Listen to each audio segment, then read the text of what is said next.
বাংলাদেশে অনেক উপজেলা ধীরে ধীরে পৌরসভায় রূপান্তরিত হচ্ছে। কিন্তু এই পরিবর্তনে আসলে কী লাভ? অজানার আজকের পর্বে আমরা পৌরসভার সুবিধাগুলি সম্পর্কে জানব। আমরা প্রথমেই জেনে নিই উপজেলা ও পৌরসভা কী। উপজেলা হলো একটি প্রশাসনিক ইউনিট যা মূলত গ্রাম ও ইউনিয়ন নিয়ে গঠিত।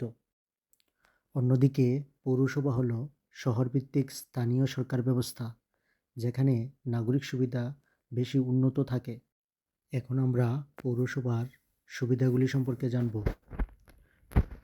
উন্নত নাগরিক সুবিধা: রাস্তা, উন্নত ড্রেনেজ সিস্টেম, স্ট্রিট লাইটিং ব্যবস্থা, সরকারি স্ট্রিট বাজেট লাইট, বৃদ্ধি। পৌরসভা হলে সরকার থেকে বেশি অর্থ বরাদ্দ পাওয়া যায়। ব্যবসা বাণিজ্যে উন্নতি, নতুন দোকান, মার্কেট, শিল্প প্রতিষ্ঠান গড়ে ওঠে। শিক্ষা খাতের উন্নয়ন, তাছাড়াও হাসপাতালের উন্নয়নের মাধ্যমে চিকিৎসা সেবার উন্নয়ন ঘটে। অজানার পরবর্তী পর্বে পৌরসভা গঠিত হলে কী কী অসুবিধা তৈরি হতে পারে সে সম্পর্কে জানব।